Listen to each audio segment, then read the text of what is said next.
네, 이제 시작을 해볼까요? 예, 너무 준비된 것 같아가지고. 예.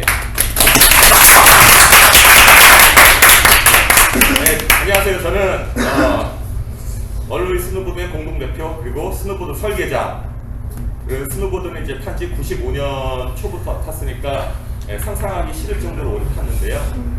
어쨌든 지금은 이제 스노보드를 설명해주는 뭐 이제 꼰대 개집이라고 합니다. 반갑습니다.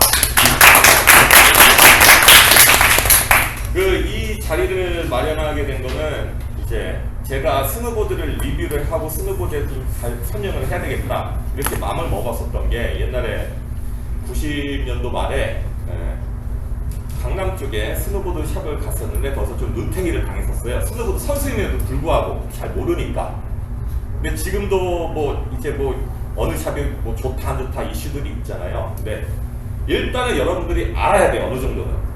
진짜 핑프질이라고 하잖아요. 한글이나 여기에 무슨 데크가 좋냐 무슨 데크가 좋냐고 하면은 답변은 간단하죠. 그런데 그 데크가 왜 좋은데 설명을 하는 사람들이 아무도 없어요.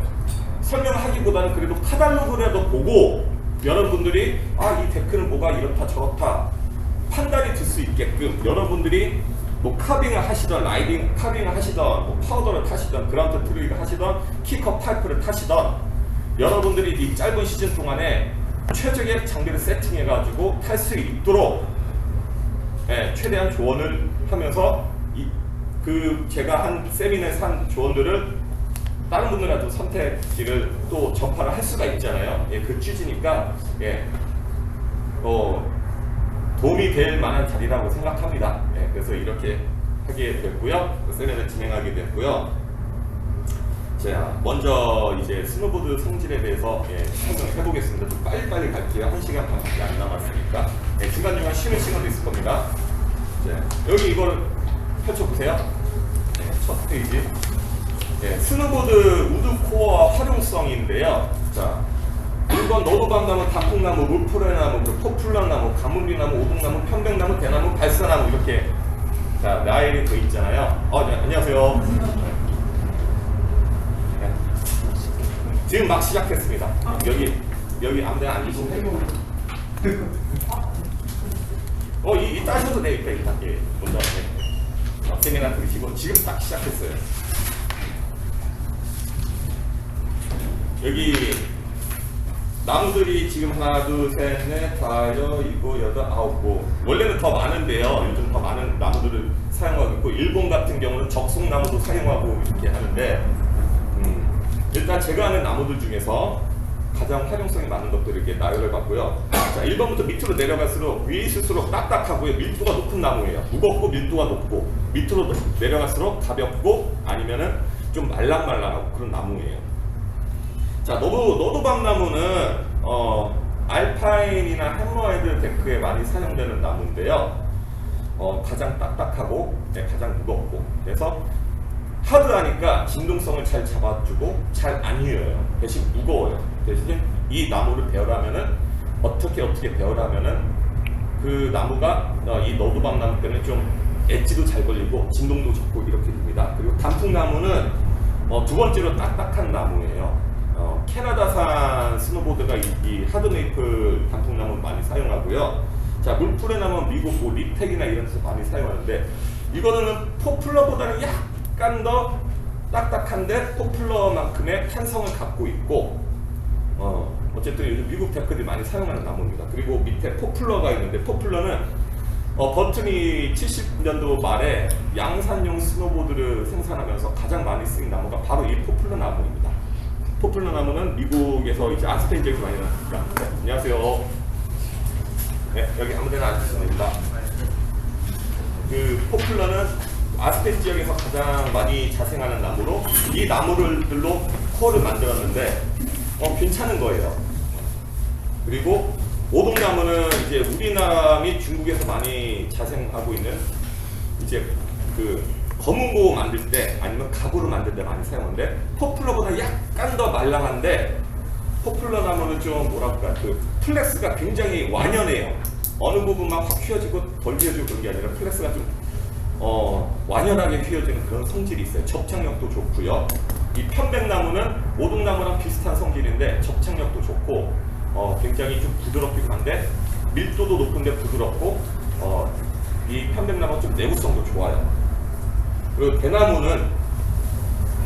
2000년도 중반에 이제 아버 스노보드부터 사용하기 시작했고, 그 다음에 이제 K2 스노보드도 많이 쓰고 있고, 메이드 인 차이나 스노보드에서 많이 쓰이는 나무가 이 대나무예요. 장점은 안 부러져요.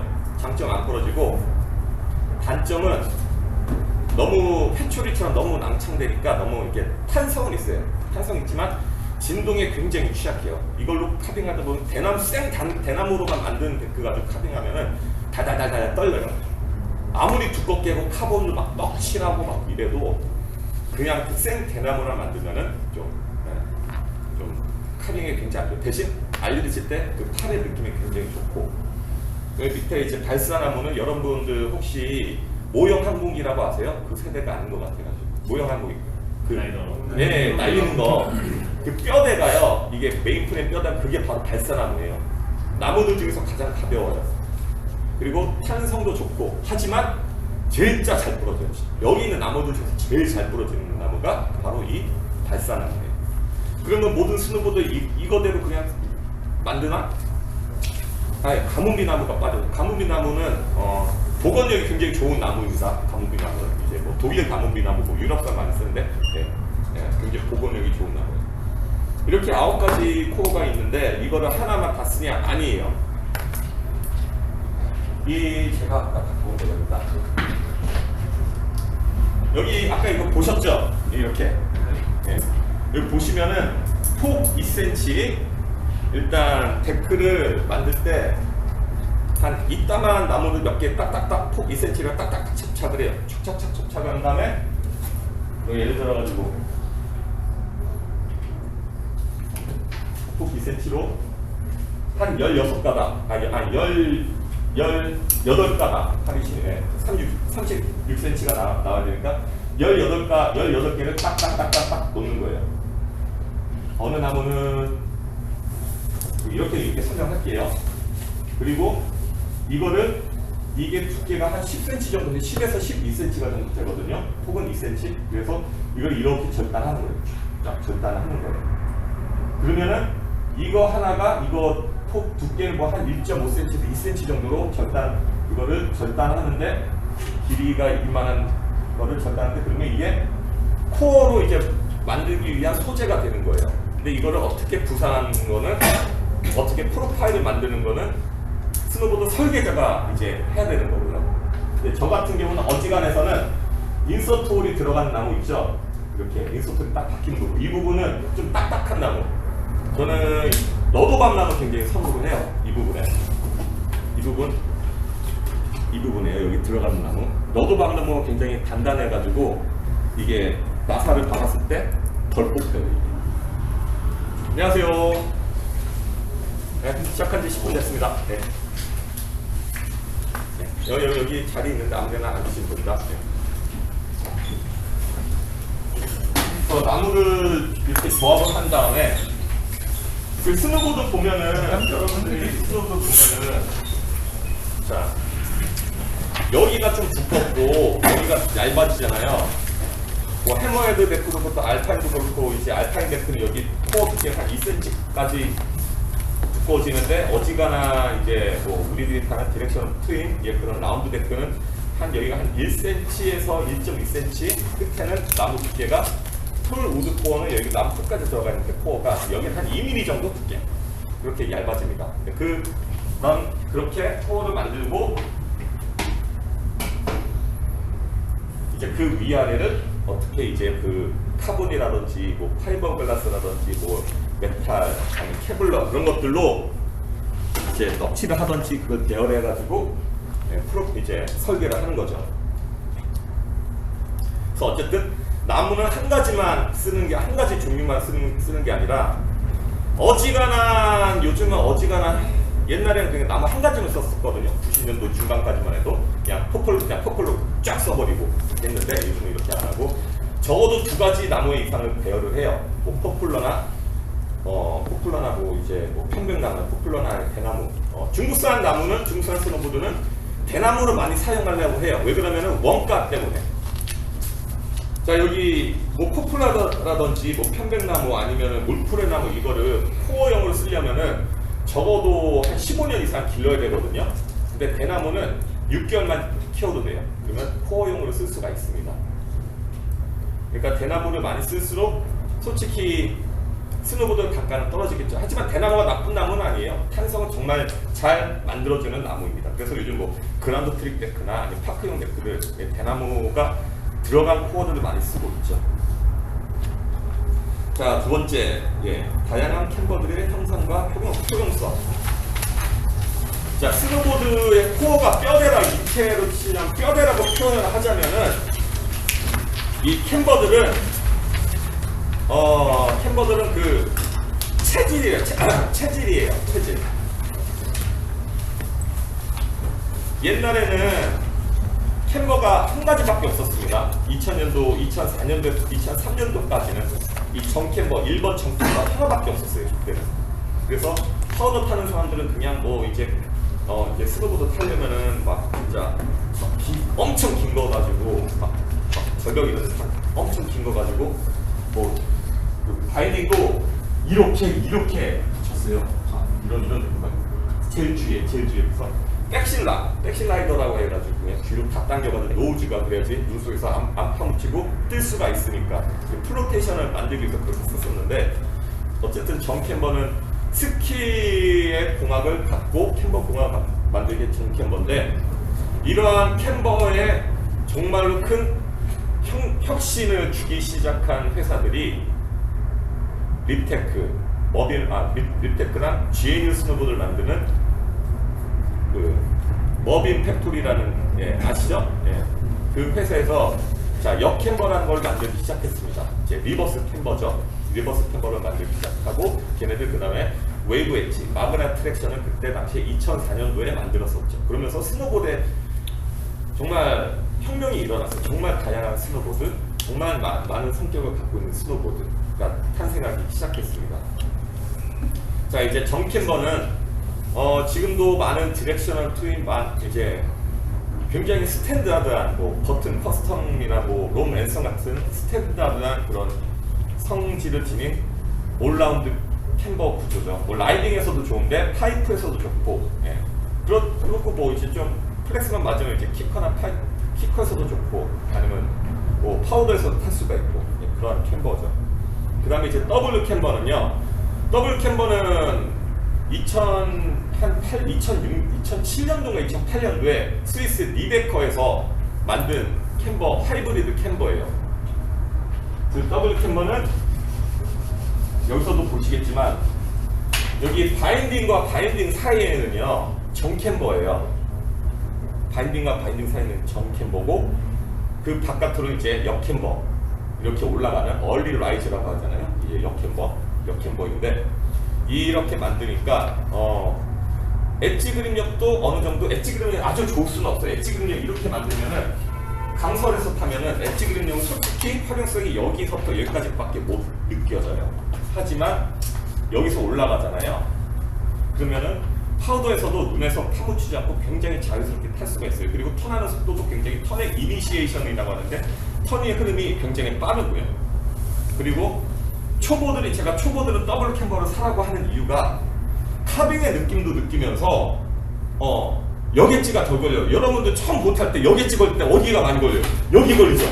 여기 시선 안 보고 이렇게 하다가 시선 돌려 데크 이런데 시선만 이렇게 돌리면은 그냥 뒤적 앞적해가지고 그냥 넘어지고 하는데 바로 여기가 걸리잖아요. 여기서 걸리고 이 부분 걸리고 엣지가. 근데 여기가 더블 캠버 여기가 올라갔으니까 10번 넘어질 거라 한 두세 번만 넘어지면서 안전하게 턴을 배울 수가 있다. 엣지 컨트롤 할 수 있는 거 배울 수 있기 때문에 더블 캠버가 굉장히 초보들한테 좋은 하이브리드 캠버인 거죠. 근데 이 더블 캠버가 왜 유럽에서 리베커 회사에서 만들었냐? 유럽의 눈 상태는요, 걔네들은 정설을 그렇게 많이 안 해가지고 슬로프가 어떤 부분은 좀 뭐 빙판도 있고 어떤 부분은 파우더가 있었다가 막 굉장히 슬로프가 막 이랬다 저랬다예요. 뭐 정설되는 데도 있긴 하지만, 근데 어떤 상황에서도 다재다능하게 적응력이 뛰어난 캠버가 바로 이 더블 캠버입니다. 그래서 여러분들 뭐 여자친구 생기면 오빠 나 어떤 스노보드 타야 돼? 그러면 W 캠버로 된 이쁜 스노보드 사주면 돼요. 그리고 세 번째 이제 M 캠버, 갈매기 캠버. 이 M 캠버는요 바인딩의 사이에는 역 캠버예요. 그리고 이제 바인딩이 놓는 지점에는 그거는 끝부분은 캠버고 그게 지나면 다시 역 캠버로 올라가요. 이거는 바로 아까 열거했었던 그 미국의 머빈 팩토리가 처음으로 만든 캠버가 바로 이 M 캠버입니다. 뭐 어떤 분들은 W 캠버가 갈매기라고 하는데 보세요. 이게 갈매기가 나는 거 보면은 갈매기가 나는 거 보면 이렇게 날잖아요. 그렇죠? 이게 바로 이게 딱 보면 갈매기처럼 생겼잖아요. 이게 바로 그래서 갈매기 캠버지 W 캠버가 갈매기 캠버는 아니에요. 이 M 캠버가 어디서 좋냐? 이것도 초보들한테는 좋기는 해요. 여객지가 덜 걸리고 하지만 가장 효용성 있는 거는 그라운드 트릭 할 때 굉장히 좋아요.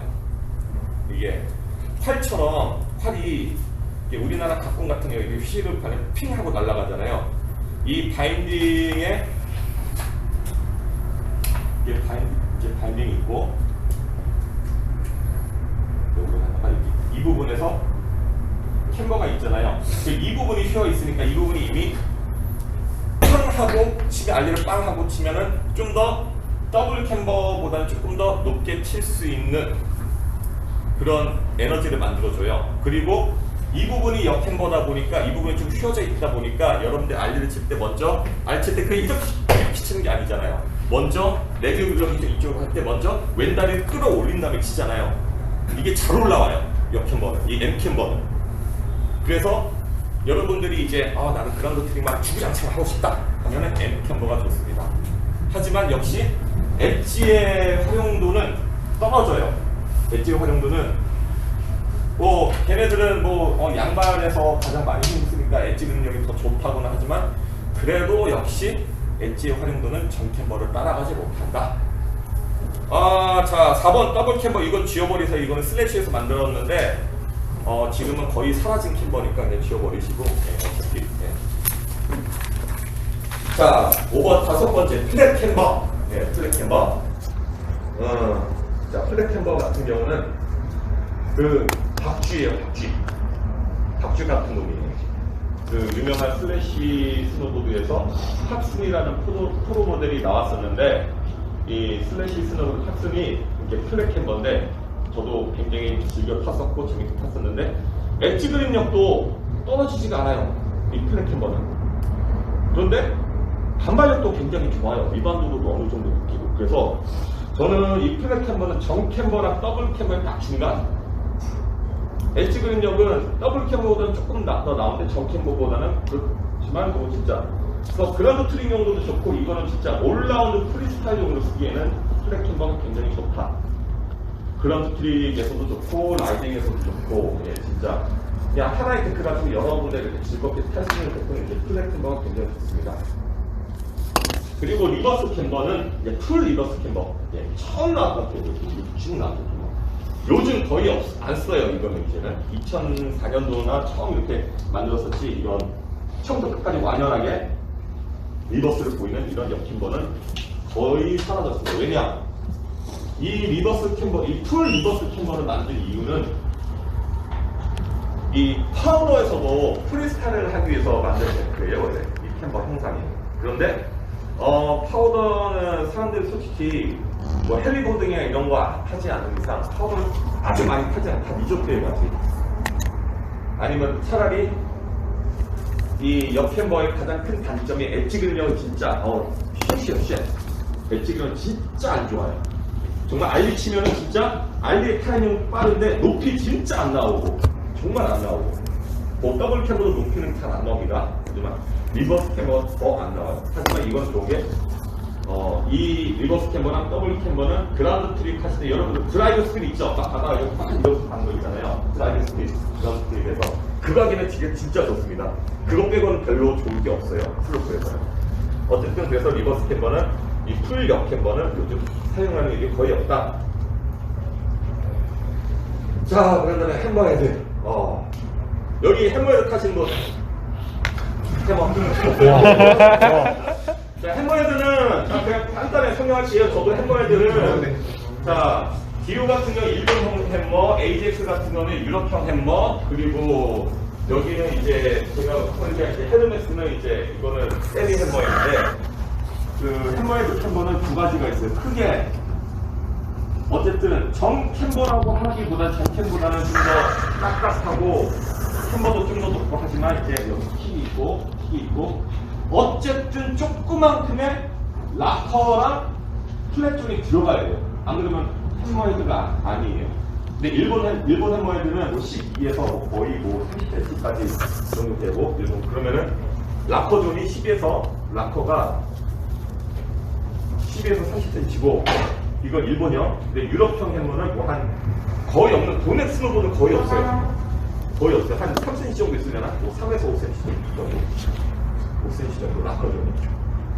그러면 락커존이 어떤 역할을 하느냐? 이게 올라가는 각도가 락커존에 대해서 조금 더 락커존의 구분법은 제가 조금 이따 설명해 드릴게요. 어쨌든 락커존이 짧으면은 엣지 그립력이 더 강해진다. 턴을 하기가 좀 뻑뻑할지라도 강한 엣지 그립력을 느낄 수 있고 락커존이 좀 더 길면은 턴이 흐름이 굉장히 부드러워요. 그래서 요즘 막 그 동전 쓸어서 카빙하는 일본식 카빙 있잖아요. 그거 하기에 되게 좋아요. 캠버 옆 캠버존이 리버스 캠버존이 길면은 그래서 어쨌든 햄머헤드는 약간의 락커존을 갖고 있고 셋백도 뒤에 있다. 네. 파우더 전용 캠버는요. 뭐 요즘도 트렌드가 달려졌지만 여기 양발 가운데가 정캠버 그 다음에 정캠버고 그 다음에 쭉 올라가요. 여기 바운딩이 여기 있고 테일은 그냥 별로 그렇게 길지 않고 올라가요. 쫙 올라가요. 어떤 데크들이 그냥 거의 플랫 캠버인 경우도 있고 이렇게 노즈가 긴 이유가 자 여기 이것도 이제 파우더에서 탈 수 있는 카빙용 제품인데 굉장히 노즈가 길죠. 그리고 여기가 넓어요. 테이퍼가 있는데 이쪽 폭이 여기 폭보다 한 2cm가 더 넓어요. 이유는 여기가 넓어야지 여기가 눈에 더 가라앉고 파우더에서 둥둥둥 떠다닐 수 있기 때문에 길고 락커도 있어요. 그래서 파우더용 캠버는 노즈가 더 길고 노즈에 락커가 있다. 그래서 자 락커존은 그러면은 어떻게 구분을 해야 되냐?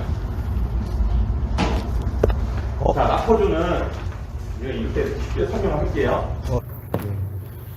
지금 몇 명 올라왔죠? 6명 들어왔어요. 자, 해도 되나요? 네. 자, 이 락커가 어떤 의미냐면요. 자, 캠버에서 이게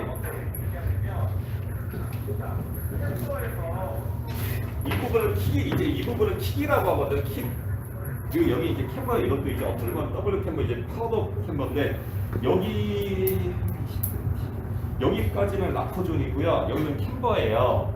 근데 이 캠버랑 킥을 연결해주는 게 바로 락커예요. 이 락커 캠버를 어떻게 만드냐는 이제 스노보드의 현대적인 스노보드의 트렌드거든요. 그래서 이 락커에 대한 이해를 못하면 좋은 스노보드를 만들 수가 없다. 이건 제 견해가 있는데요. 이 락커에 대한 그 형질의 구분점은 자 1도에서 2도 정도는 햄머헤드에 쓰는 카빙 전용 락커예요. 어쨌든 너무 높으면 락커 각도가 너무 높으면 카빙이 안 먹어요. 락커가 어느 정도 있어야지 이제 턴이 들어갈 때 부드럽게 턴이 되거든요. 특히 힐사이드 턴할 때. 그래서 1도에서 2도 정도 락커가 뭐 일본식 햄머헤드는 아까 설명했었지만 뭐 12cm에서 뭐 30cm까지 되는 경우도 있고 유럽형이나 미국형은 뭐 5cm 이내고 어쨌든 그 락커존이 있어야지 카빙할 때 좀 부드럽게 들어가요. 이게 락커존이 없고 그냥 킥만 여기 앞에 빡 있다. 킥만 끝나면 킥만 딱 있다 그러면은 그러니까 턴할 때 턱턱턱 걸리는 느낌이 들 수가 있어요. 사이드 컷이 부드럽게 빼주면은 여기서는 조금 더 덜 물려야 되거든요. 이 끝나는 부분이 킥이 있으면은. 근데 이 부분은 부드럽게 못 만들어주면 턴이 굉장히 진짜 턴이 굉장히 좀 너무 단조로워져요. 부드러운 맛이 전혀 없어요. 그래서 현대식 스노보드는 저도 처음에 스노 만들 때 이제 처음에 만들었을 때 스나이퍼 같은 경우는 락커존 없이 만들었었는데 그 다음에는 락커존을 조금씩 놓아주면 한 2에서 3cm 정도만 주기 시작했고 이 스나이퍼 2라고 하는 거는 이제 이 더원 같은 경우는 노즈랑 테일에 3cm의 플랫존이랑 락커존이 있어요.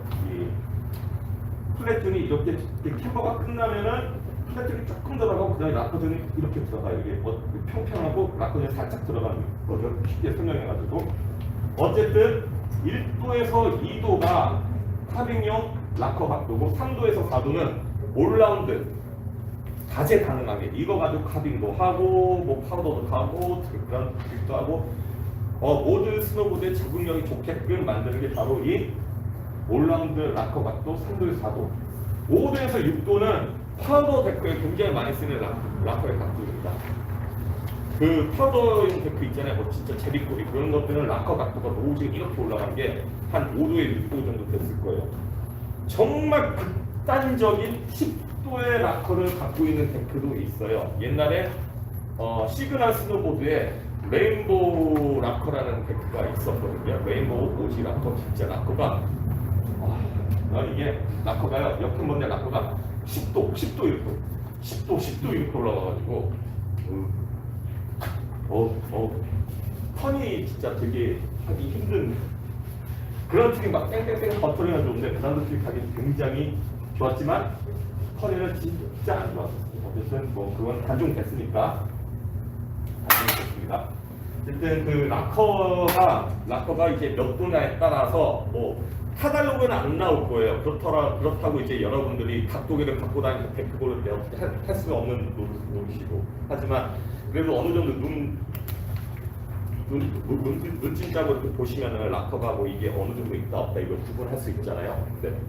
어쨌든 카빙용 데크는 어쨌든 요즘 트렌드인 데크를 잘 만드는 회사는 캐피타 걔네들이 락커를 잘 활용하는 회사 중에 하나입니다. 걔네들은 M캠버도 만들고 더블 캠버도 만들고 노즈의 락커를 어떻게 그걸 정말 잘 활용을 정말 잘 카달로그도 구분을 잘 했기 때문에 저는 캐피타도 괜찮은 회사라고 해요. 그 락커에 대한 굉장히 그런 이해도가 있는 회사예요.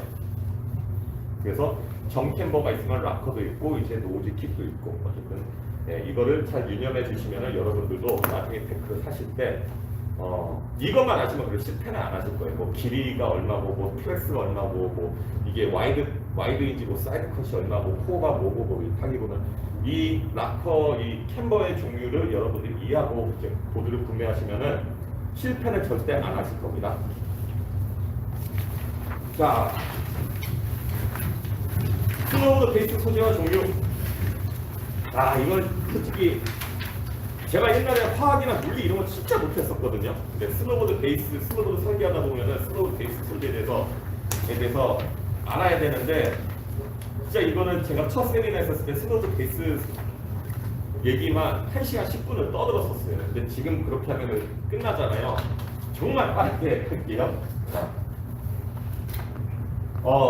여러분들 스노보드 자 이제 스노보드 베이스가 어떻게 보면 스노보드 그 등급이에요. 제일 비싼 뭐 해머헤드 데크 같은 경우는 뭐 그라파이트 들어간 검은색 레이싱 베이스 쓰고 뭐 그다음에 휘황찬란한 뭐 그런 뭐 데크들 뭐 이런 거 그게 심퍼드니 익스트루드니 그 차이점을 설명해 드리자면요. 자 익스트루드 한글로 쓸게요. 그리고 심퍼드 그다음에는 카본 심퍼드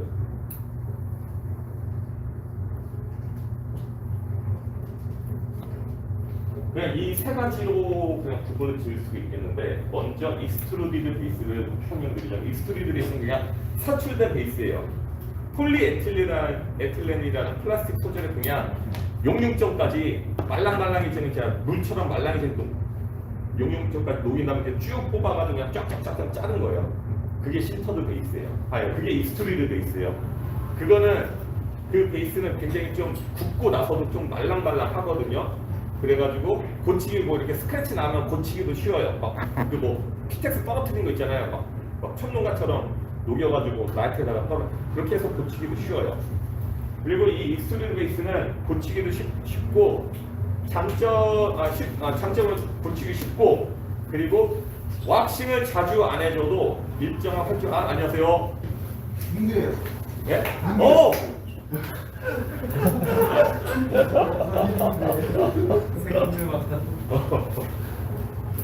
너 정말 그렇지? 돈은 내라. 자, 익스트루드 베이스. 자, 익스트루드 베이스는 고치기도 쉽고 왁싱을 안 해줘도 일정한 활주력을 지녀요. 예를 들어가지고 자, 일정 활주력을 지니고 뭐 다양한 색깔을 낼 수도 있고.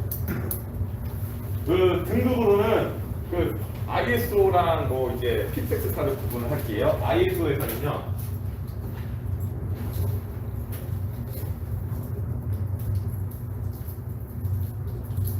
뭐 ISO는 이제 익스트루드 베이스가 1316이 있습니다. 1316 등급이 있고, 그다음에 4400에서 4600. 이거는 일반 가장 기본적인 익스트루드 베이스고 4400에서 4600은 고분자 익스트루드 베이스예요. 고분자. 이거는 익스트루드 베이스 중에서 그 분자가 조금 더 큰 거를 좀 이따 설명할게요. 그리고 피텍스 베이스 그리고 피텍스사에서는 피텍스 1000이 있고 그 고분자 1500이 있어요. 등급이. 자, 베이스 소재가 익스트루드냐 신터드냐 이게 어떤 차에 어떻게 설명이 되냐면은 익스트루드 베이스는 일단은 그냥 용융까지 녹인 거잖아요. 근데 신터드 베이스는요 용융점이 아니라 만일에 용융점이 100도다 그럼 물처럼 녹는다 플라스틱이. 근데 이거를 한 85도 정도로 녹이면요 이게 엿가락처럼 말랑말랑해지거든요. 그리고 막 쭉 늘어나기도 하고 이거를요 엄마손 파이처럼 계속 겹쳐요. 계속 수백 번 반죽을 계속 하는 거예요. 계속 겹쳐요. 그 겹치면은 가운데 뭐가 생길까요? 모공이 생겨요. 그리고 이 플라스틱한 입자는요, 이거를 열을 많이 발생하면은 그 분자가 점점 더 작아지는데 이 신터드는 그 분자를 다 녹이지 않고 그 익스트루드 베이스 분자가 만일에 이만하다 그러면 신터드는 이거보다 한 기본적인 신터드 이거보다 3배는 거예요. 한 이 정도도 돼요. 그리고 카본이 들어간 신터드 이제 레이싱용 신터는 이것보다 30배는 더 크고 한 이 정도가 되겠죠. 이 정도가 되고 이것들을 방바닥에다가 방바닥에 이걸 봉이라고 하고 이걸 쭉 깔아놓으면 뭐 여기 한 1m 하면은 뭐 예를 들어서 한 100개가 깔린다. 그러면은 이거는 뭐 100개가 아니라 뭐 한 30개밖에 안 깔리고 이거는 뭐 한 10개밖에 안 깔린다. 그러면은 그 공들끼리의 그 공간이 이거는 굉장히 촘촘하지만 이거는 점점 더 그 공간들이 커지겠죠. 그 사이에 왁스가 들어가는 거예요. 그래서 왁스 투숙력이 그래서 달라지는 거고요. 자, 그리고 신터드는 일단 ISO에서는 7200에서 7500, 7700, 그리고 7750cc도 있고, 피텍스에서는 피텍스 2000, 3000, 4000이 있습니다. 이 아이소는 오스트리아에서 피텍스는 미국에서인데 얘네들이 그래도 가장 마켓쉐어가 큰 회사. 1위가 ISO, 2위가 피텍스. 이렇게 보시면 돼요. 신터드에서는 7200이 가장 먼저 생긴 신터드 베이스고 그 다음에 생긴 게 7500이고 그 다음에 생긴 게 7700이에요. 7200은 왁스를 그렇게 많이 먹지는 않아요. 하지만 튼튼해요. 7500은 왁스를 겁나 잘 먹어요. 그런데 튼튼하지가 않아요. 튼튼하지가 않다는 거는 내 마모성이 약하다고 하거든요. 여러분들 카빙을 열심히 하다 보면은 이거는 이제 왁스를 제가 안 먹게 해가지고 왁스가 상하되는데 여기 엣지 부분이 하얗게 일죠. 그렇죠? 부풀게 나죠. 이거는 그게 7,500이 진짜 심해요. 그게 7,500이 정말 심해요. 근데 그거는 이 7,200과 7,500의 그 강점만을 그 대량에서 만든 게 이 7,700이고요. 그 7,700은 그 신터드 베이스도 지금 굉장히 좋은 소재입니다. 7,500 왁스는 진짜 잘 먹고 이 신터드는 그리고 이제 피텍스에서도 2,000, 3,000, 4,000 이런데 뭐 얘네들도 클수록 왁스 흡수율이 더 좋다는 거죠. 그리고 이러한 소재들은요, 이 일반적인 신터는 다양한 색깔을 가질 수가 있어요. 자, 이거는 판도다 모델인데 이거는 ISO 이거 752로 레이싱용으로 쓸 752로 카본 베이스인데 이거는 아마 이거는 신터드 7,700일 거예요. 7,700. 제가 지금 7,700으로 하고 있어요. 이거는 레이싱용 베이스 신터드 7,700. 여기도 똑같아요. 여기는 ISO 7,816 레이싱 베이스 진짜 모든 진짜 레이싱 베이스 제일 비싼 거예요. 이거 우리 지금 얼굴밖에 전 세계에서 우리밖에 안 써요. 너무 비싸가지고. 7,816 레이싱 베이스 NH 나노 하이스피드 그리고 여기는 7,700 베이스 코드를 퍼즐처럼 잘라가지고 꽂아 넣은 겁니다. 근데 다른 베이스 어쨌든 신터드 일반 신터들은 뭐 빠지는 촉하는 뭐 정말 많은 색깔들이 나오고 피텍스사도 그렇고 그렇게 볼 수 있고요. 자, 이때부터는 이제 레이싱용인데요. 레이싱용 베이스인데 카본이 들어왔어요. 카본이 최소한 15% 들어왔어요. 15에서 30%를 들어왔어요. 그래서 15에서 카본이 들어가면은 어차피 이게 카본이 막 듬성듬성하게 넣으면은 색깔이 진짜 솔직히 진짜 안 좋거든요. 그래서 아예 그냥 검은색으로 만들어 버린 거예요. 그래서 이제 레이싱 베이스가 그래서 이렇게 다 검은색입니다. 근데 뭐 이렇게 뭐 플러스만 검은색이 아니라 이렇게 그냥 생 검은색이에요. 이 베이스는 역시 가공하는데도 굉장히 많은 시간이 걸리고 카본도 넣어야 되기 때문에 그리고 접착하는 것도 굉장히 어려워요.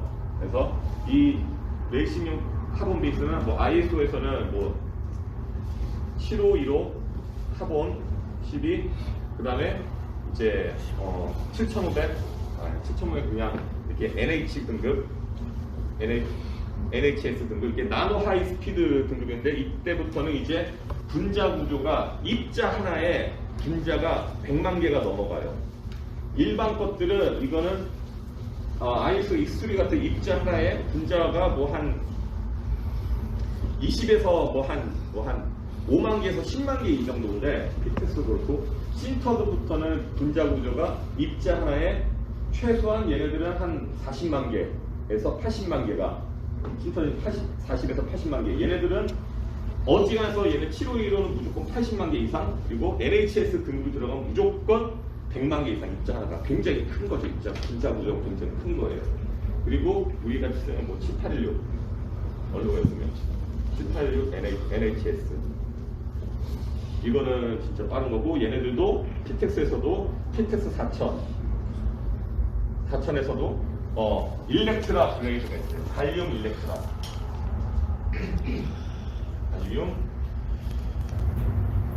갈륨 일렉트라 갈륨이랑 뭐 카본 넣고 카본 넣어가지고 일렉트라는 전기라는 뜻이잖아요. 일렉트론이 전기를 뜻인데 정전기를 방지해줘요. 카본이 들어간 정전기를 잡아줍니다. 그 여러분들 절연 테이프 있잖아요. 검은색이잖아요. 이게 카본이 들어간 거예요. 그래서 카본이 들어가면 전기가 흐르는 걸 방지하고 정전기를 잡아주면은 이게 물이 이 베이스에 달라붙지 않게끔 만들어주고 활주력이 더 빨라지는 거죠. 그리고 왁스도 잘 먹고 왁스를 한번 물면은 잘 안 내보내주고 오래 유지할 수 있도록 만든 게 바로 이 레이싱용 카본이 들어간 레이싱용 베이스입니다. 어지간해서는 내 마모성이 얘네들 둘보다는 약해요.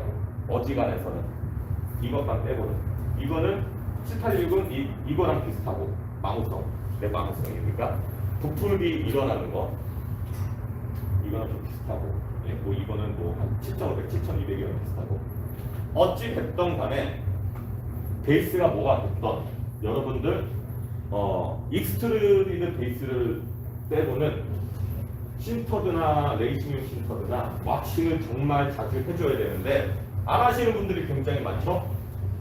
그래서 왁싱을 그러면 얼마나 자주 해줘야 되냐? 솔직히 익스트루드 베이스 사용하는 분들은 그렇게 뭐 한 시즌에 한두 번 해도 돼요. 네. 어차피 어떻게 표현할까요? 자, 익스트루드 베이스로 왁싱을 안 했어요. 왁싱 안 했어요. 그럼 시속 한 60km는 보장해요. 왁싱을 안 했으면 60km를 보장했는데 신터드 베이스 왁싱 안 했어요. 같은 조건에서 얼마나 갈까요? 50km 정도밖에 안 돼요. 왜 그러냐면은 모공이 얘가 더 많으니까 모공이 더 많고 모공 속으로 수분이 더 많이 들어갈 수 있는 확률이 많아요. 얘네들은 모공이 없죠. 촘촘하죠. 모공이 많아요. 더 많아요.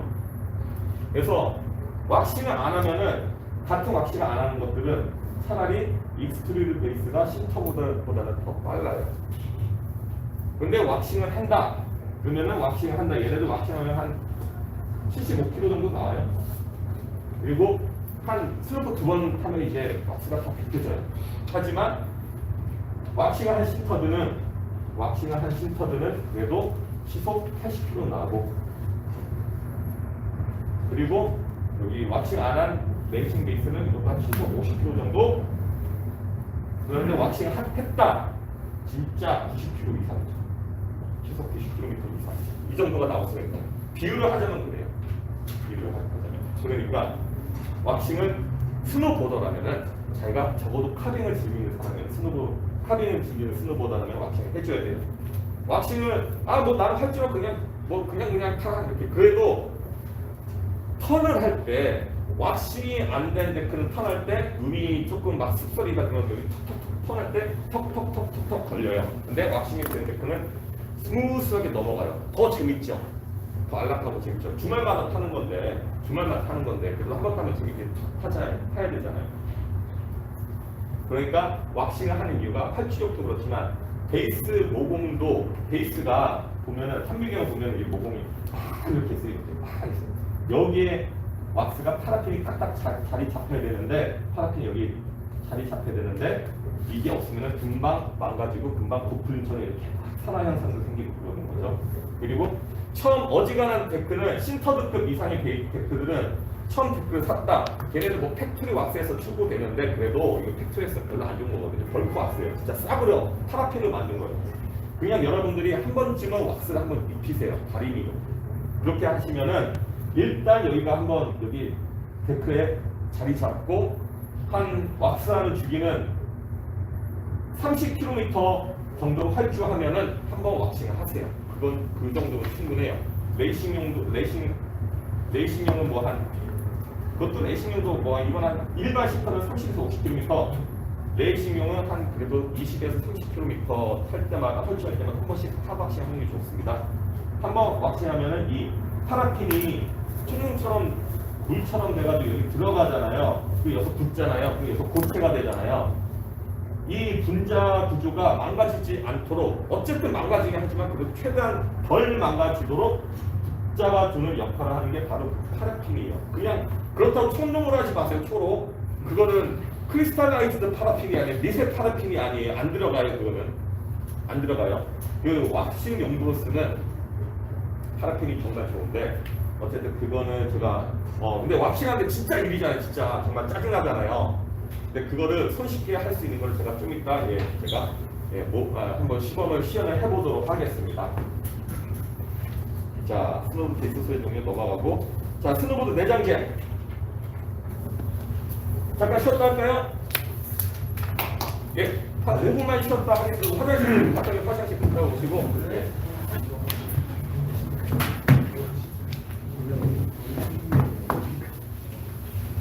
와, 진짜 빨리빨리 해야 되겠네. 진짜 빨리빨리 할게요. 네. 자, 사이드 컷으로 넘어갈게요. 자, 사이드 컷은요, 그 스노보드 턴, 그리고 회전을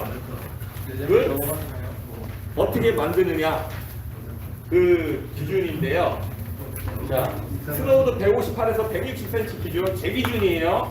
제가 세미나니까 제 기준은 7에서 8m는 프리스타일이요.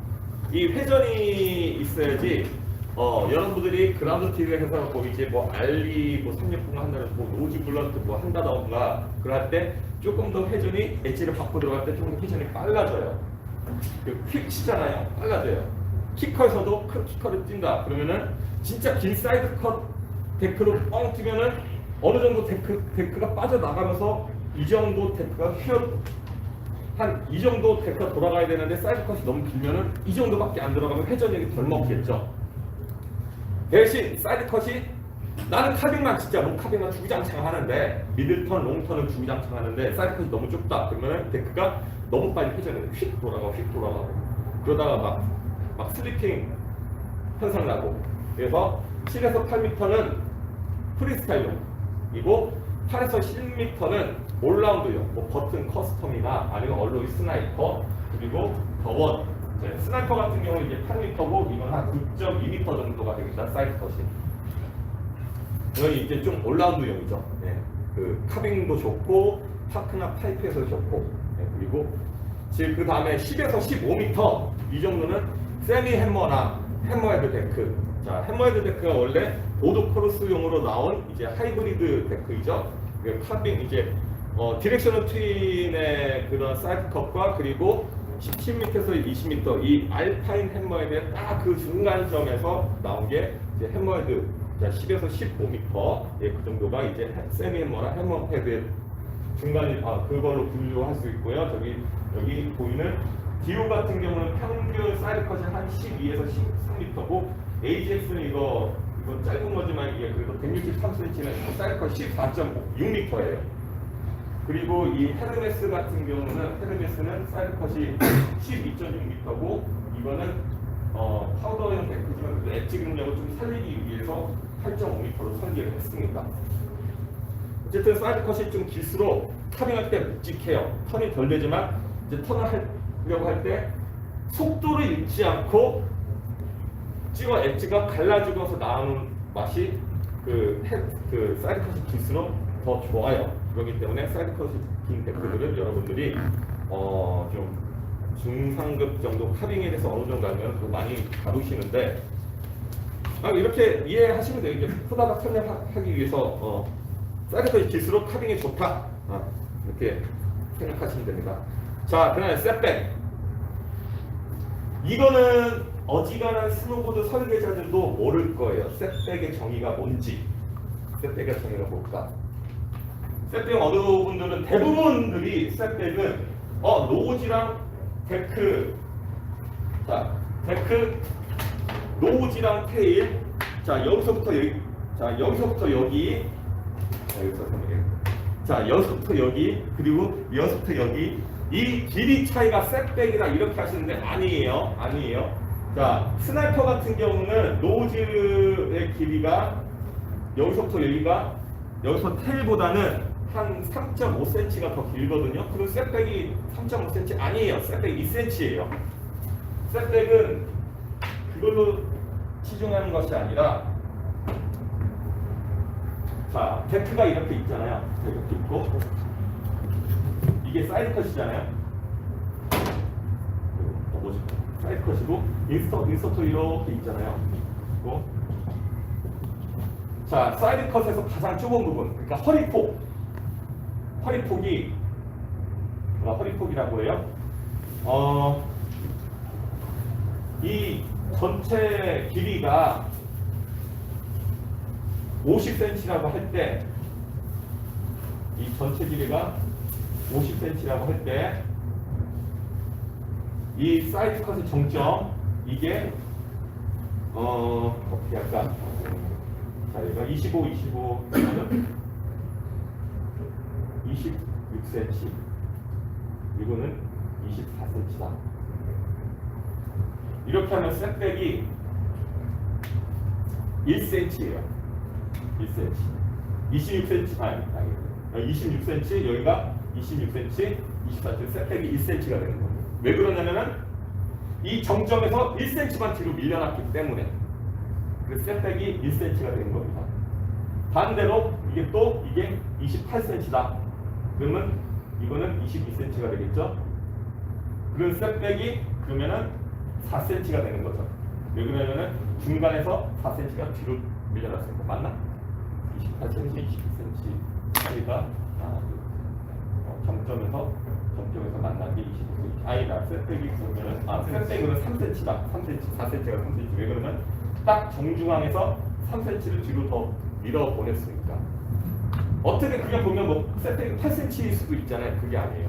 딱 중간에서 그 중간 기준에서 원래 중간 기준이 25cm, 25cm잖아요. 원래는 딱 풀을 튀는 25cm, 25에서 그런 셋백이 제로인데 이 제로에서 여기는 얘가 3cm를 더 양보를 하고 얘는 3cm를 더 먹었기 때문에 이건 셋백이 3cm가 되는 거예요. 이거는 진짜 셋백에 대해서 모르는 분들이 굉장히 많은데요. 이 셋백을 그러면은 뭐 어떤 데그 셋백이 0cm, 1에서 2cm, 3에서 5cm, 5에서 8cm 이렇게 되는데 자 0cm는요 트루트윈 데크예요. 트루트윈. 네. 뭐 비범 어디지? 비범은 안 갖고 왔구나. 비범 없구나. 네. 트루트윈 데크가 셋백이 0cm고요. 그래서 1에서 2cm는 디렉셔널 트윈 데크, 올라운드 데크. 자 얼룩 스나이퍼가 2cm 그리고 이 더원 같은 경우는 1.25cm. 1.5cm 셋백이. 1.5cm고요. 그 버튼 커스텀 아니면 노맨서 뭐 그런 데크들이 다 올라운드 데크들이 셋백이 1에서 2cm이고요. 셋백이 3에서 5cm는 햄머헤드 데크들, 세미 햄머헤드 데크나 햄머헤드 데크들이 셋백이 3에서 5cm 이렇게 되고요. 그리고 5에서 8cm는요 파우더 데크들 이런 파우더에서 타는 데크들.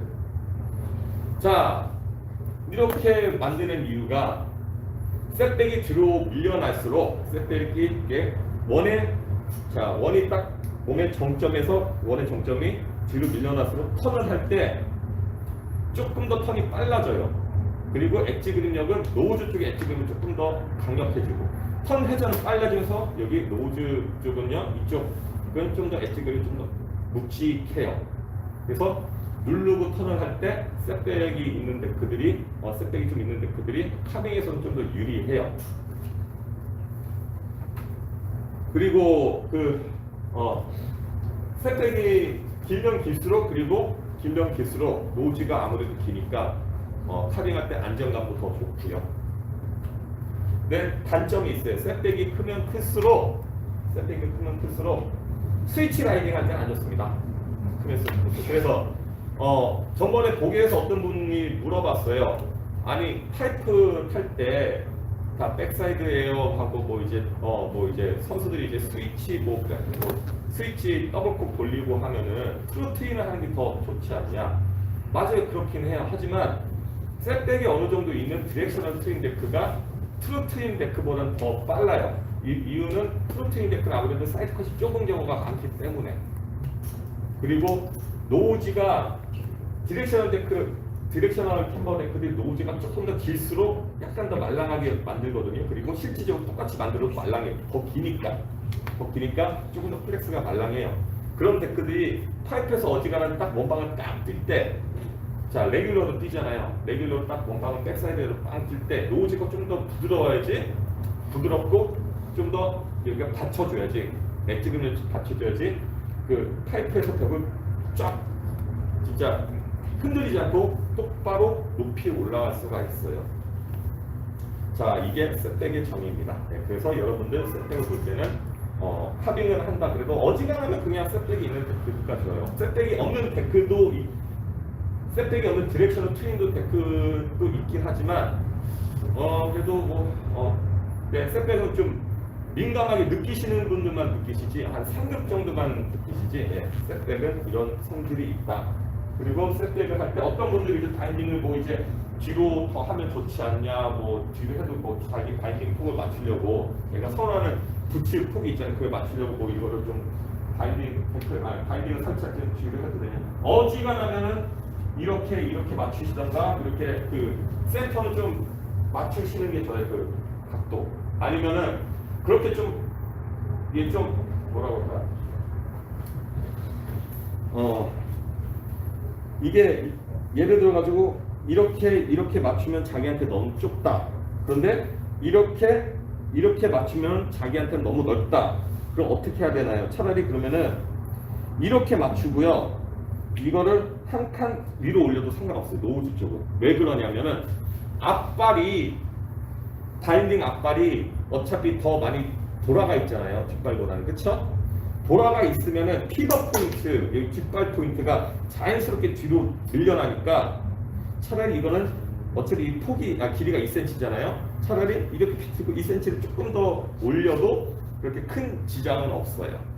그러니까 이거를 셋백에 해서 알면 좋습니다. 이거를 뭐 그렇다고 이걸 뭐 앞으로 막 올리고 내리고 그리고 이거 디렉셔널 트윈 데크를 트루 트윈으로 맞춘다고 해가지고 바인딩을 여기다 하나 꽂고 여기다 꽂고 여기다 꽂고 뭐 이렇게 여기다 꽂으면 셋백 제로로 만든 디렉셔널 트윈 데크를 셋백 제로로 만들었다면은 여객지가 살살살 걸려요. 이게 막 카빙하다 보면은 여기 그 원주율의 딱 그 센터 부분이 뭐 뒤로 이쪽으로 가기 때문에 여객지가 카빙할 때 여객지가 조금 더 걸려요. 그냥 셋백은 그냥 만든 게 아니에요. 그러니까 이 밸런스를 잘 맞춰서 하시면은 재밌게 안전하게 타실 수가 있습니다.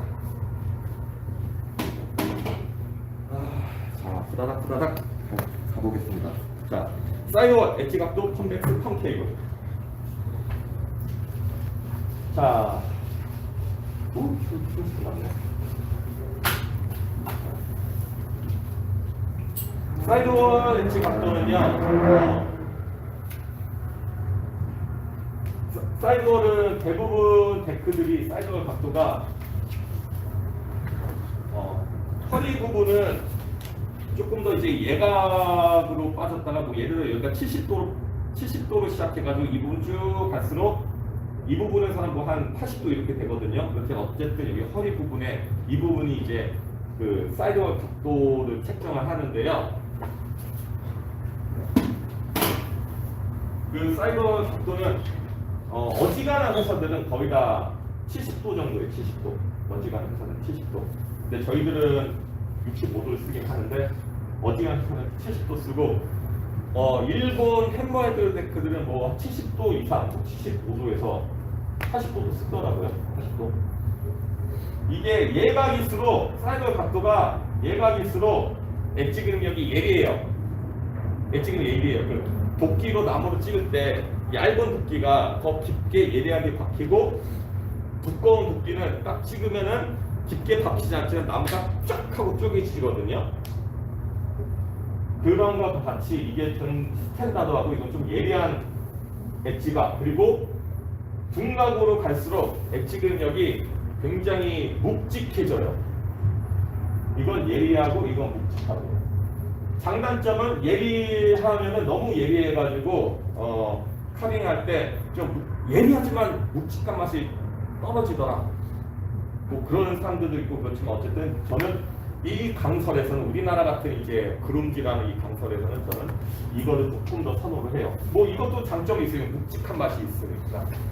묵직한 맛이 있으니까. 그래서 어떤 카빙하는 라이더는 어떻게 만드냐면은 사이드 컷이 원래 사이드 컷이 이렇게 돼 있잖아요. 근데 이거를 엣지가 이렇게 있고, 엣지가 있고 베이스가 있고 사이드 컷이요. 이걸 아예 까버려요. 까버리고 이렇게 원래 이렇게 떨어졌었는데 이렇게 묵직하게 만들고 엣지는 이렇게 튀어나오고 이렇게 튜닝을 하더라고요.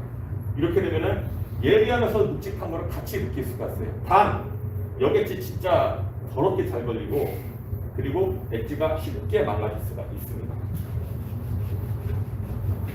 그래서 여러분들이 좋아하시는 사이드월 각도도 아시는 나는 좀 더 예리하게 타고 싶다 그러면은 나중에 튜닝샵에 가가지고 그 엣지 정리가 사이드월 플래너가 있습니다. 그걸로 까셔도 되고 그거를 나는 예리하게 타고 싶다 그러면은 좀 예각에 맞게 타시고 좀 묵직하게 하고 싶다 그러면 좀 엣지도 까면서 이렇게 좀 묵직하게 만들 수가 있어요.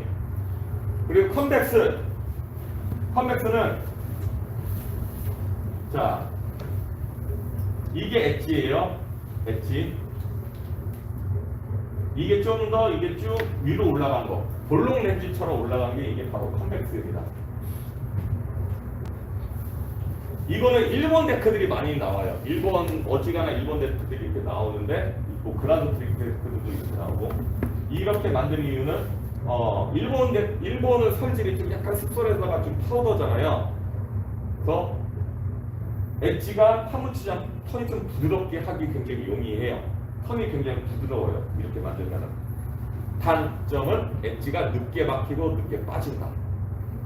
그래서 일본 데크들이 처음에는 다루기 힘들었던 게 엣지가 잘 안 걸려요. 엣지 걸리면 어느 정도 기울기가 어느 정도 완성을 한 다음에 엣지가 걸리고 엣지 빠지는 것도 어느 정도 없다는 확실히 해야지 엣지가 빠지거든요. 엣지 컨트롤이 되거든요. 하지만 턴은 굉장히 부드럽게 될 수가 있어요. 자, 반대로 컨케이브는요.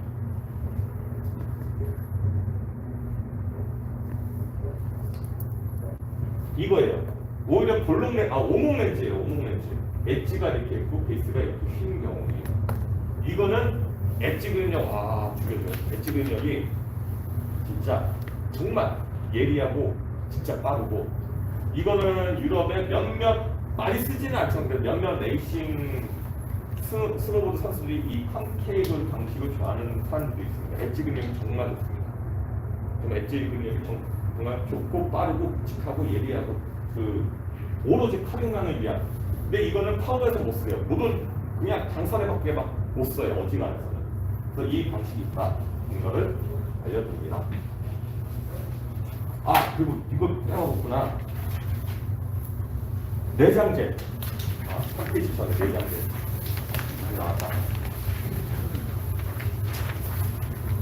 자, 파이버글라스는 여기 스노보드는 정말 간단한 거 보면은 여기에 이렇게 나무가 있죠. 이 위아래를 파이버글라스가 감싸고 있어요. 일단 저 같은 경우는 이제 뭐 2결짜리, 2결은 뭐 2결, 3결, 트라이악스, 트라이스 이제 파이버글라스를 이제 그거 뭐 모델에 따라서 다른데 트라이스 3결짜리를 하면은 좀 더 데크가 무거워지지만 묵직해지고 2결짜리 쓰면은 데크가 플렉시하고 좀 더 가벼워지죠. 근데 이거는 뭐 데크들마다 좀 다르고요. 이 파이버글라스 유리 섬유라서 우드 코어가 그냥 부러지지 말라고 이렇게 하는 겁니다. 어쨌든 이건 스노브 처음 나왔을 때부터 지금까지 보수를 하고 있는 소재인데 버튼 같은 경우는 이 파이버글라스를 이거를 어지간한 회사는 원래 이제 한 겹씩만 위아래로 쓰는데 버튼 같은 회사는 이거를 위아래 2겹씩 쓰는 경우도 있고 네버서너는 위에다가 한 3겹 쓰는 경우도 있고 그렇게 코어 위에다 3겹 쓰는 그런 경우도 있어요. 그리고 버튼 산 같은 경우는 먼저 풀 카본 파이버를 이렇게 깐 다음에 그 다음에 파이버글라스를 밑에다 또 깔고 그런 경우가 있고요. 자, 스페셜 파이버. 자, 카본, 바살트, 케블러가 있는데 카본은요 검은색이잖아요. 카본 파이버. 카본 파이버는 이렇게 보이죠? 자, 이 검은색이 이게 카본이에요. 근데 여기는 잘 안 보이는 이거 하나는 카본이고 하나는 바살트고 가운데는 케블러거든요. 이걸 어떻게 배열하는지에 따라서 그 데크가 성향이 조금 이제 좀 이렇게 어느 정도 달라지는데 이렇게 만드는 이거를 카본이나 케블러를 쓰는 이유가 카본은 탄성이고요. 성질이 탄성이 있어요. 그리고 케블러는 성질이 강성이에요. 원래 케블러가 이제 방탄 소재예요. 충격을 흡수하고 뭐 열도 이제 막아주고 방탄 소재인데 좀 에폭시랑 굳으면은 카본은 좀 더 텐션이 살아나고 케블러는 오히려 딱딱하게 붙잡아주는 묵직하게 붙잡아주는 역할을 하고 그 바살트는 카본이랑 파이버글라스랑 딱 그 중간에 형질을 보여줍니다. 안녕하세요.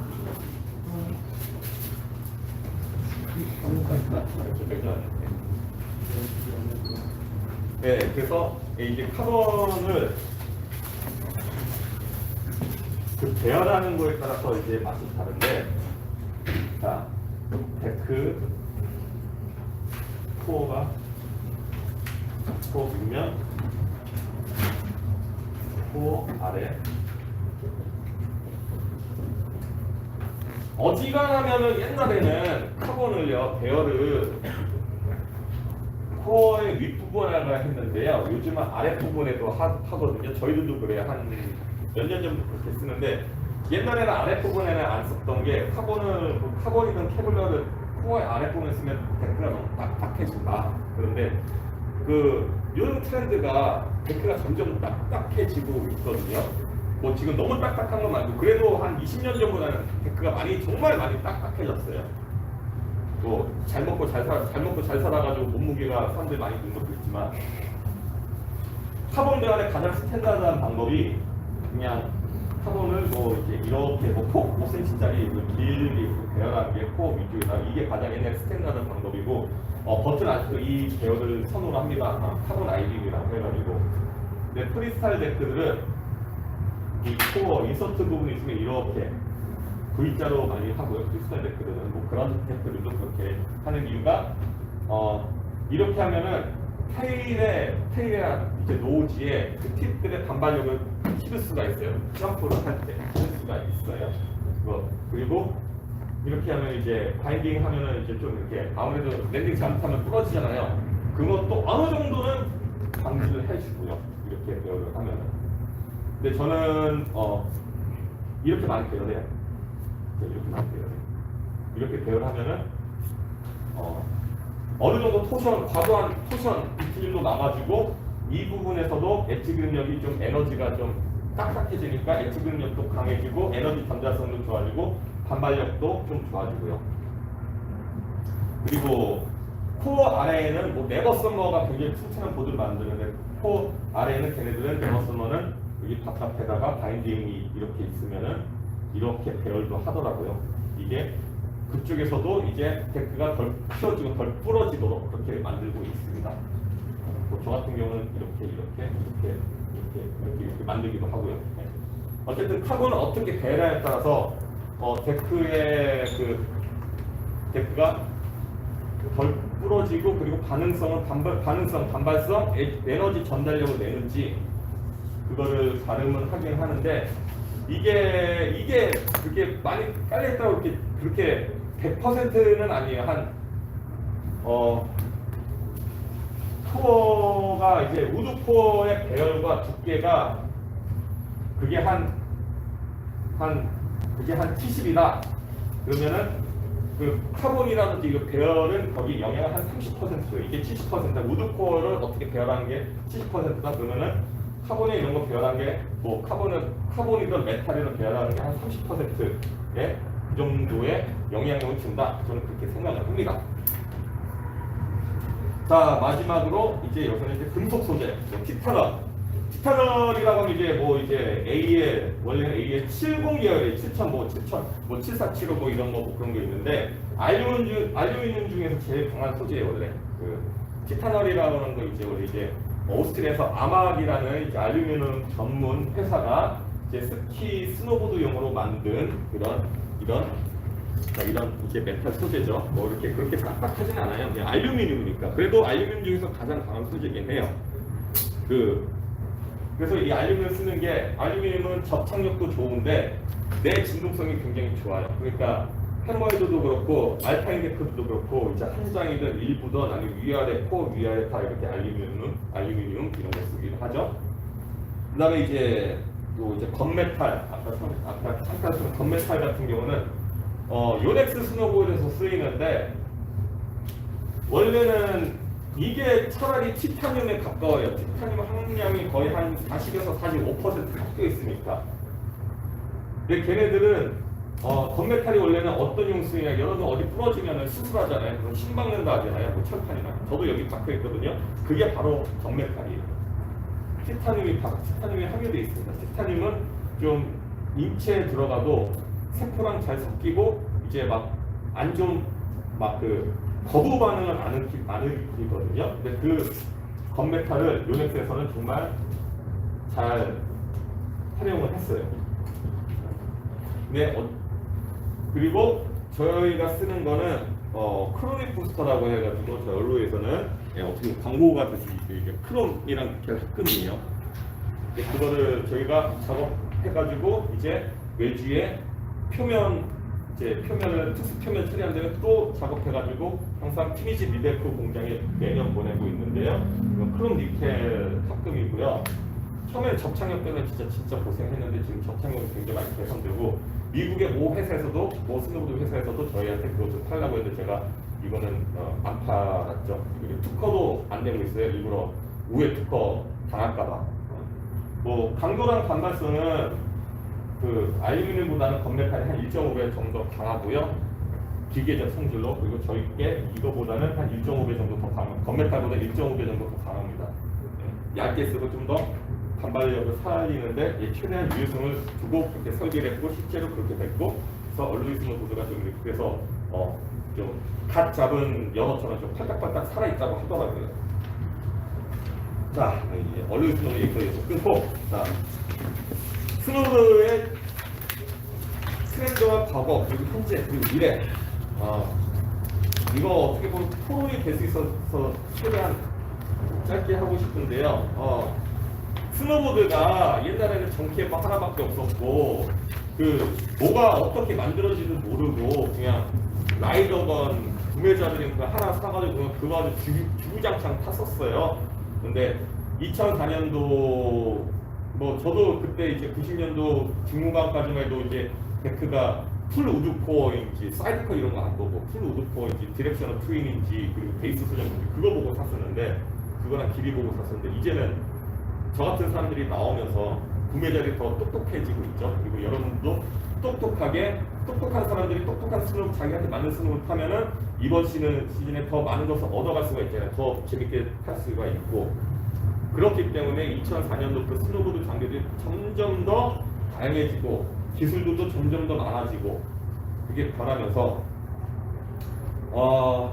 현재 옛날에는 그 2004년도, 2005년도, 2000년도 중반에 정말 라이딩이면 라이딩, 프리스타일에서 프리스타일 정말 많은 세션들이 각자의 원하는 스타일에서 정말 즐겁게 탔었는데 지금은 너무 라이딩 쪽으로 넘어가가지고 너무 인류 쪽으로 넘어가가지고 저는 그것이 오히려 스노보드의 문화 발전에 저해를 하고 있지 않나 그렇게 생각을 합니다. 왜 그러냐면은 라이딩용 장비는 적어도 신터드급 베이스를 써가지고 아니면 레이싱급 베이스를 써가지고 데크 단가가 비싸요. 어쩔 수가 없어요.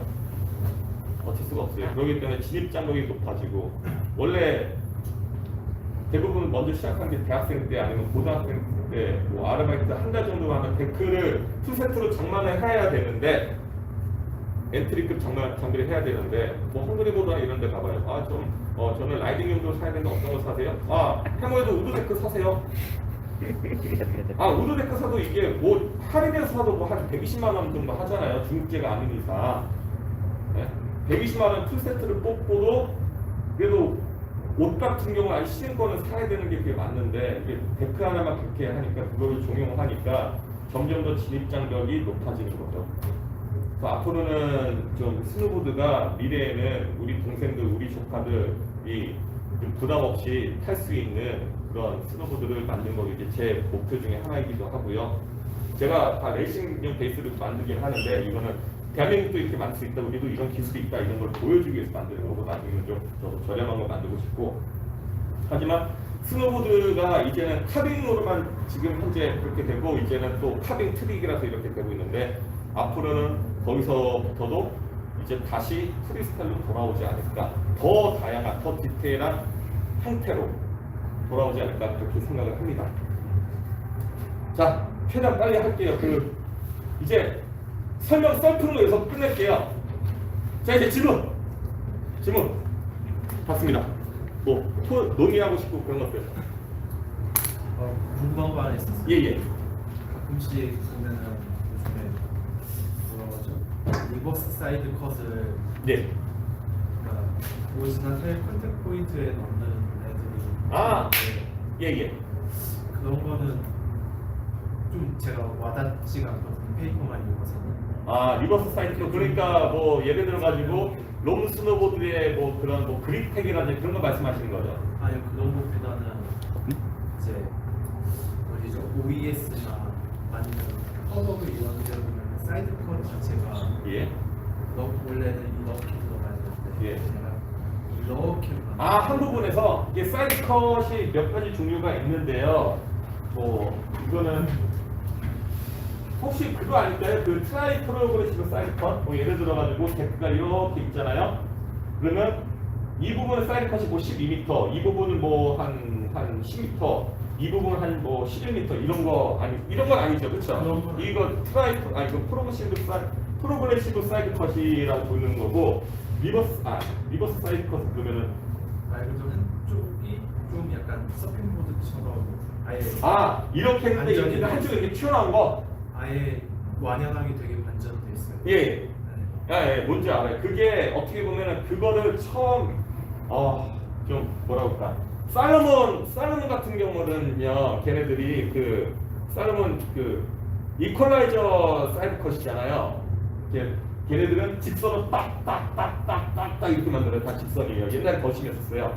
직선이 3개를 썼어요. 여객지 대박 걸렸었는데 그다음부터 뭐 이퀄라이저랑 뭐 이제 직선이랑 곡선도 활용하고 그리고 저희 같은 경우도 루이스 로고드 같은 경우도 이거 이렇게 보시면 아까 말씀하셨던 그 옆사이드 컷 이렇게 보여요. 살짝 보여요. 이거 이 스나이퍼 보드 이거 한번 보세요. 이렇게 보시면은 웨이브가 살짝 보일 거예요. 근데 그 부분에 대해서는 그러니까 약간의 이제 사이드 컷이 이게 아니라 이게 약간 이게 웨이브란 있는 거 말씀하시는 거죠, 그렇죠? 그러니까 올라와 버린 거 역으로.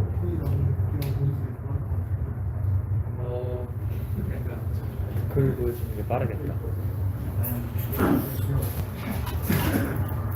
올라가는 이런 식으로 테일이 완전 사이드 컷이 반전인데 얘네가 리버스 사이드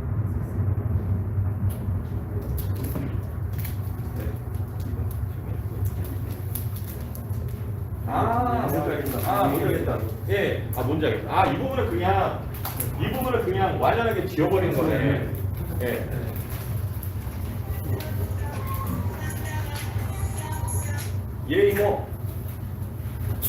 제가 지금 한 7시 10, 그 지금 세미나가 좀 늦어져가지고요. 지금 제가 마무리 중이거든요. 한 7시 15분, 7시 15분 그 정도 갈 거예요. 지금 20명 아니고요. 지금 몇 명이죠? 하나, 둘, 셋, 넷, 자, 15명 정도요. 요즘에 이렇게 나오는 예. 좀 생기기 시작해요. 몇 명이 안 왔어요. 죄송합니다. 예. 많이 먹을게요. 예. 다 남자들밖에 없어요. 예, 많이 먹을 거예요. 예.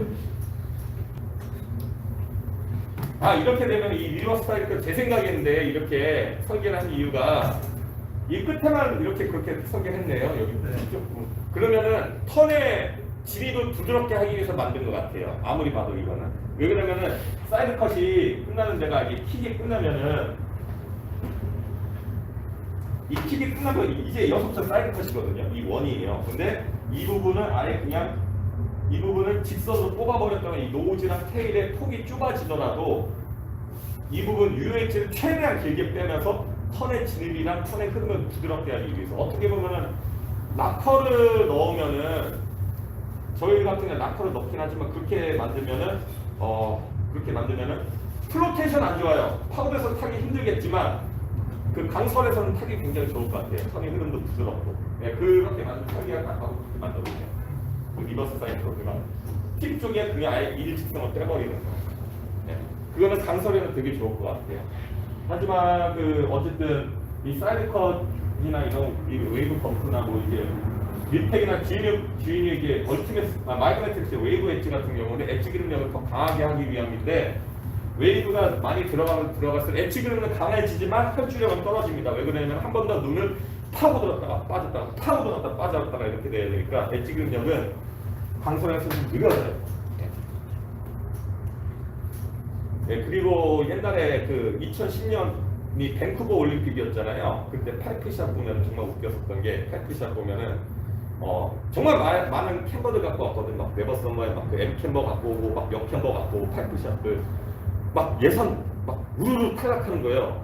딱 점프해가지고 점프까지 좋은데 랜딩한 다음에 다 돌아버려요. 엣지가 안 잡혀 가지고 버텀에서 다 돌아요. 버텀에서 막 버터링하고 그러는 거예요. 선수들이 다 보면은 다 옛날에 뭐 M 캠버나 뭐 더블 캠버 그런 램프들 쓰더라고요. 파이프는 그다음부터 파이프는 다 정캠버 갖고 버튼 커스텀해서 그런 거 타더라고요. 또 여기 이거 라이브 질문인데 예. 두 가지 있거든요. 일단 하나는 더비 관련해서 예예. 더비 올림으로써 있는 이득하고 손해가 어떤 점인지가 일단 질문 1이고, 두 번째로가 신터드랑 익스트루디드 베이스를 구매할 때 어떻게 구분하냐고 물어보셨는데, 그 카탈로그에 다 나와 있고요. 신터들 엑스트리드는 카탈로그에 나와 있고요. 근데 좀 육안으로 구분할 수 있는 힘들어요. 네, 일반인 힘들어요. 저 같은 경우 손톱 좀 눌러야지 하는데 이거는 정말 저도 실수할 수가 있으니까. 그런데 예, 익스트루디는 분명히 좀 이렇게 좀 잘 들어가요, 베이스가. 근데 신터는 딱딱해요. 그리고 더비는요,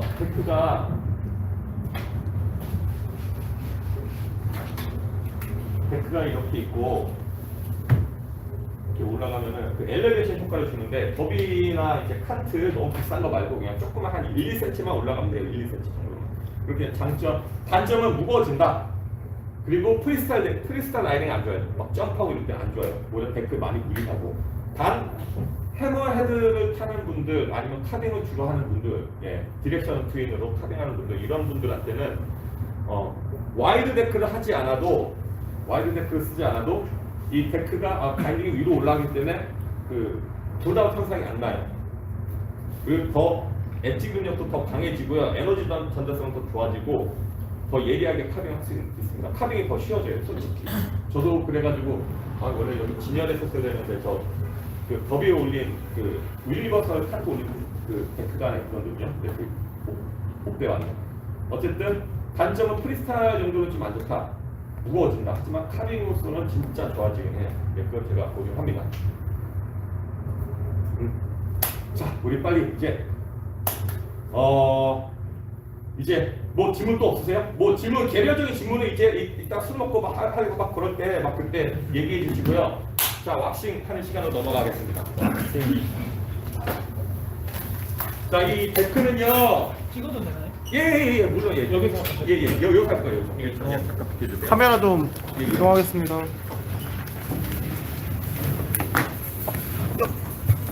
일단 아까 클리닝을 해둬가지고 잽싸게 이 데크는 자 플로우에 매버릭 164cm인데요. 디렉셔널 트윈이고, 저는 이 데크를 타보고 우리나라에 이거 하나밖에 없어요. 우리나라 하나밖에 없는데 오스트리아에서 마지막에 오스트리아 공장이 폐쇄하기 전에 만들었는데 진짜 명기 데크입니다.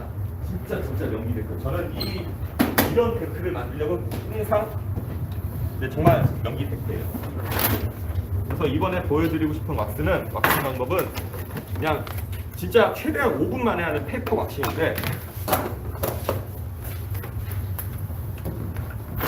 자, 저는 이제 볼라 이제 다리미로 하고요.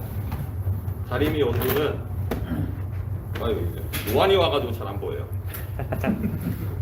120도 올려야 되겠다. 일단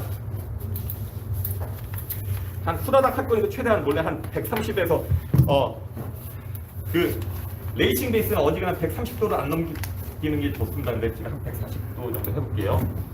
그리고 왁스는요. 자, 이거 보드콜에서 파는 건데요. 자, 하이드로카본 왁스인데, 이거 진짜 제가 다른 게 아니라 진짜 잘 녹아요. 진짜 이게 왁스라는 게 진짜 편해요. 정말 편해요. 이게 흡수도 잘 돼요. 진짜 생리대처럼 흡수를 해요, 정말. 잘 녹고 그 저렴하고. 예, 저 이것만 써요. 뭐 옛날에 저도 제 개츠비가 왁스라는 뜻이잖아요. 그래서 왁스, 왁스 매니아였어요. 왁스 만들려고 했었고. 자, 일단 녹여 볼게요. 자,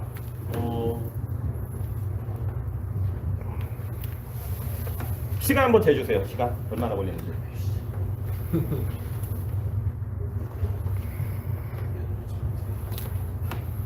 자, 썰을 풀면 살 텐데, 자, 이렇게 일단 녹여요. 이렇게 살살.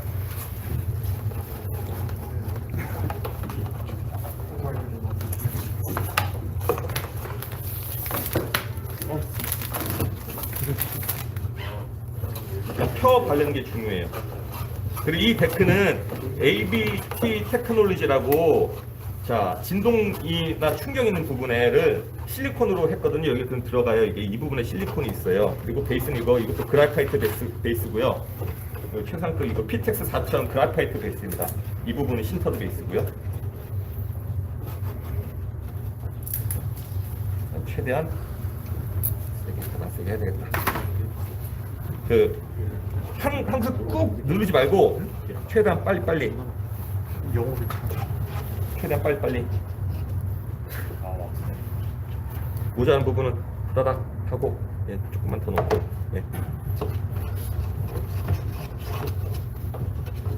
지금 처음 거의 오랜만에 왁싱 입힌 거여가지고 저도 이거 한 2번인가 타봤는데 너무 좋은 데크더라고요.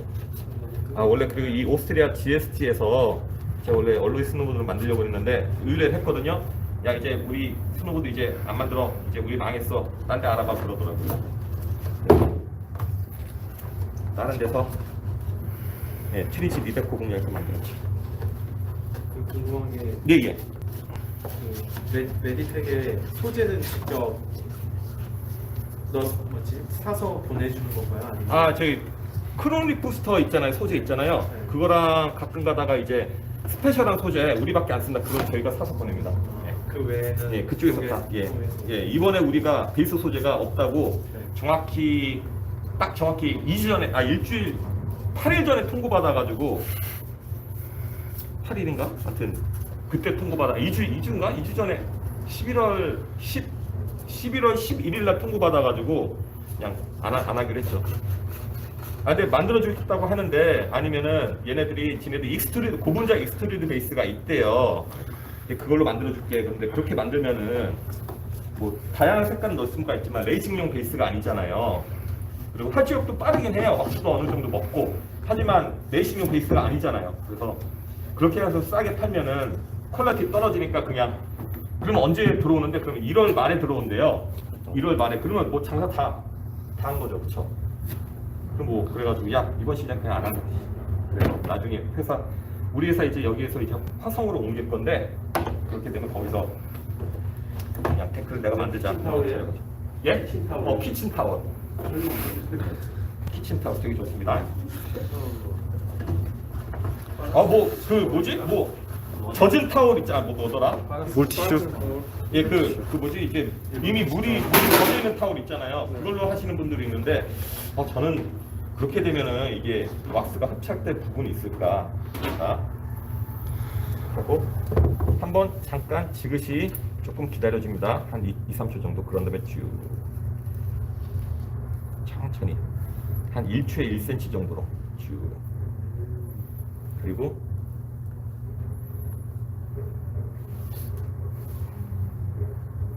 한 이 정도 너무 많이 흡착돼가지고 안 묻죠? 그럼 다시 이 부분을 바꿔가지고, 자 다른 부분을 바꿔가지고 다시 쭉 천천히 지그시 누르면서 천천히.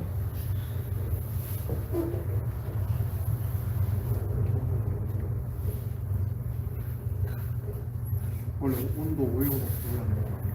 온도 올려놓고, 그리고 이게 처음 하는 거라서 이게 오랜만에 하는 거라서 이제 그런데, 이제 처음 할 때 솔직히 10분 정도 걸리죠. 처음 할 때. 근데 그 다음부터는 왁스를 녹이는 게 아니라 이거를 그냥 왁스가 그냥 긁어 문질러가지고 그렇게 하거든. 그 다음부터.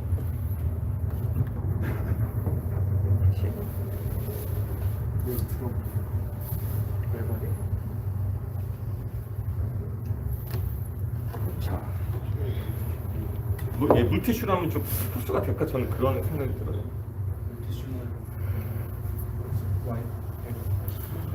이 부분이 블룩하게 나와 있어가지고 이 부분이 잘 안 되는. 이 부분은 지금 꺼졌어요. 다시 열이 올려면 좀 시간이 걸려요. 불이 꺼진 게 예열이 다 된 거 아니야?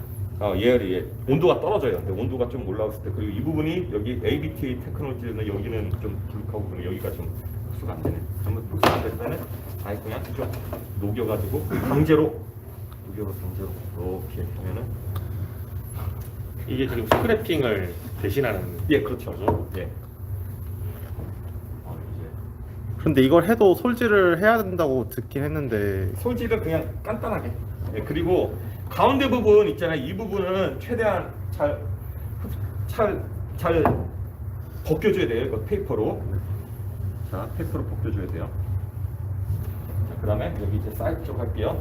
지금 우리 이모님이 지금 세팅하고 계셔야 되니까 여러분도 배고프잖아요. 저도 나이 들어가지고 점심도 제대로 먹었는데 당 떨어져가지고. 자, 한 번씩만 샷.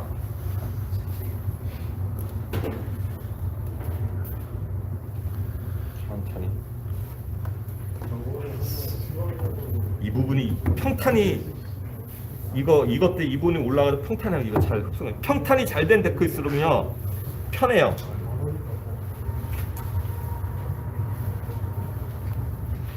안 그러면 흡수가 이렇게 떨어집니다. 이거는 근데 이 잘못 만들어진 게 아니라 얘네들 테크놀로지 때문에 ABT 테크놀로지 때문에 어쩔 수가 없어요. 이 부분이 블룩하게 솟아나와가지고 어쩔 수가 없어요.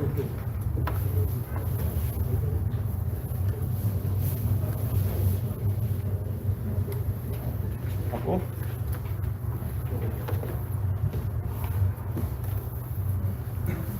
지금 6분 지났습니다. 6분 지났죠? 예. 7분인가? 7분 지났어.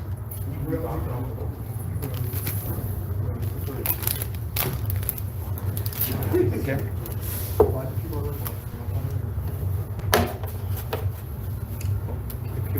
최대한 10분 안으로 끝내볼게요. 저번에 하나 찍은 게 있었는데 제가 5분 만에 하는 거 찍은 게 있는데 제가 너무 못생기게 나와가지고 지웠어요. 제 데크로 했고. 근데 이게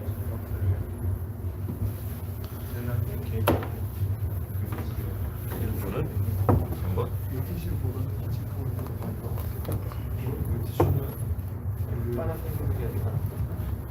여기서 와이프 하는 거야.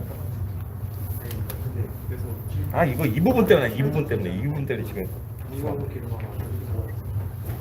자, 어디서 뺐습니다. 이 부분 한 번만 더 하자. 한 번만 더 하자. 이 부분만.